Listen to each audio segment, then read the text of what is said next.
A Vaterbach, Melcher und Großesbach. Really breathe those words in.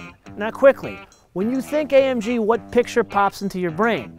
Take that, put that off to the side.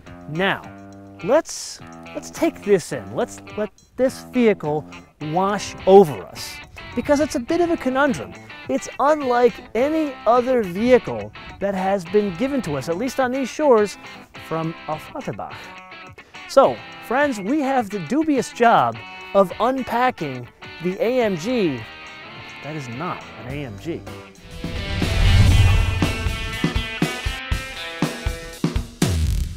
So let's talk driving dynamics. This is a tale of kind of like two personalities, so follow me for a minute.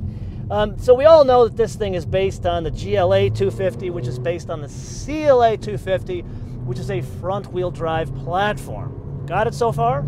So then AMG, they got their mitts on this thing, and they put this fancy-dancy all-wheel drive system. It is unlike other 4MATICs. And then they changed the transmission.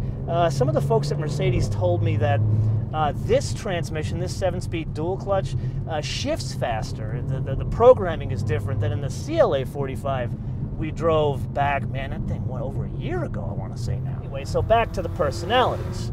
So let's say I'm in this manual mode, which I'm in right now. There's a button by the transmission. I can switch between comfort, manual, and sport. Obviously, that's an automatic mode. We're not going to waste our time with automatic mode.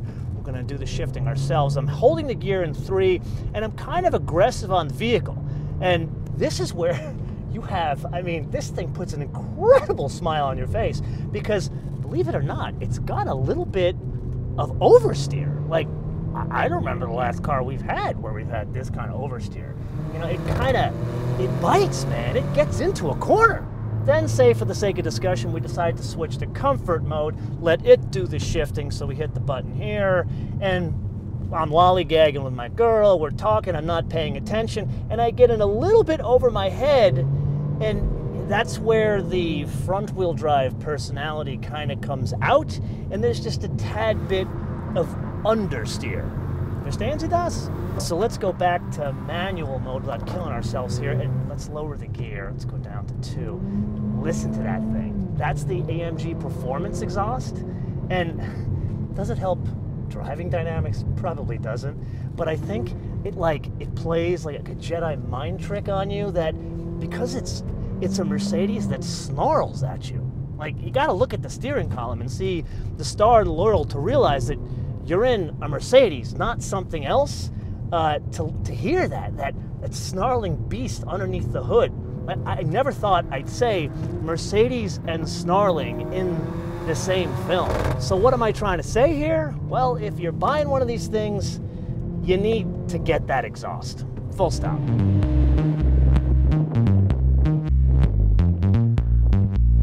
So we've established that this is a different kind of AMG, so I think we should look at the engine in a different way. Let's set up 2 columns. Column A will be AMG traits, and column B will be non-AMG traits. And let's start with probably the most well-known AMG trait, and that is the engine is hand-built. In this case, it was put together by Herr Patrick van Kuyn. Herr van Kuyn has blessed this with 355 horsepower, definitely over on the AMG side. It comes in at a relatively high 6,000 RPM, definitely over on the non-AMG side. If you really think about it, every other AMG develops power way down low, but the engines are usually in the right direction, and they're double cylinders. But I digress. Now let's move on to torque. 332 pound-feet of torque, definitely in the AMG side, but it comes in at a very low 2,250 RPM and stays flat all the way up to 5,000 RPM. I think we're going to throw that in the non-AMG column, and here's why. I know the S63 we drove, and God, do I miss that car. Oh, do I miss that car.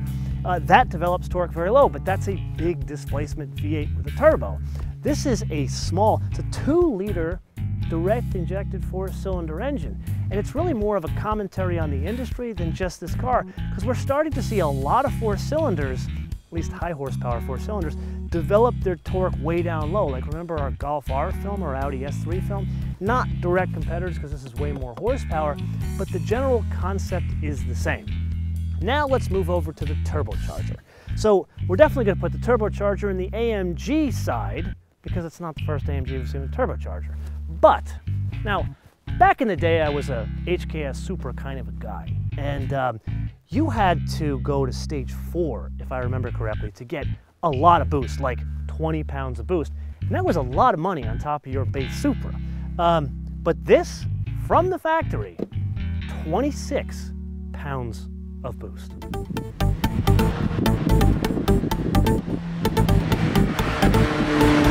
So, 355 horsepower out of a 2-liter 4-cylinder engine, that's like mythology just like 2 years ago. At least 355 horsepower out of a car you didn't tune, out of a car that a manufacturer is willing to provide you a warranty on. That still doesn't compute for me. I think I'm gonna need to spend some time really thinking about the math Mercedes Benz went in to creating that engine, because it's not just we want a high horsepower 4-cylinder, it's we want a high horsepower 4-cylinder that will not put us in bankruptcy with warranty claims. Get it? So once you get past that whole business case thing, you're never left flat-footed. There's plenty of power. Even at an almost 4,000-pound vehicle here, 355 horsepower is more than enough. But the piece that is really the most interesting, 355 horsepower or 332 pound-feet of torque, however you want to play it, it puts a ridiculous smile on your face. This thing, I didn't think I would like it. I just, you know, I've said it before, I am not a Subaru guy, so this equation of taking an economy car, and this really isn't an economy car in this case, but taking that, like a front-wheel drive vehicle, adding absurd amounts of power and funny-looking stuff on the body, it's not my thing. But I gotta tell you guys, I love the way this thing drives. I mean, I can't help but giggling like a schoolgirl going around corners, even going on straights with it, because you get to hear that exhaust. Oh, that exhaust.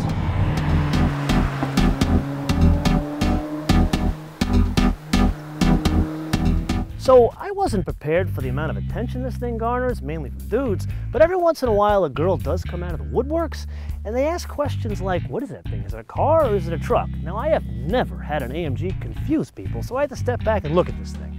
And yeah, it does have black trim at the bottom, underneath the glass and the roof rails, and as an aside, those are all optional, and you and I are going to play one hell of a round of the options game with this thing in a separate episode, so stay tuned.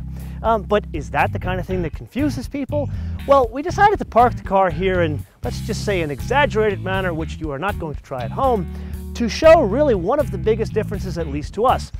If this was a GLA 250, you would notice that the AMG sits 2 inches lower. Ground clearance, 3 inches lower. Now, if we were to start talking truck lingo, angles of attack, the angle of approach, meaning the front, it drops from 20 inches to 12. The angle of departure, 31 inches down to 18. Now, how do we get to that? Now, we don't have Mean Gene here in Iraq to kind of point it out to us, but you know when car companies make their Go Fast model? Basically, in the suspension, they take the bushings, throw them out, put in stiffer bushings, maybe an adjustable system in there, and they call it a day. Mercedes decided to go a couple of steps further, at least AMG decided to go a couple steps further.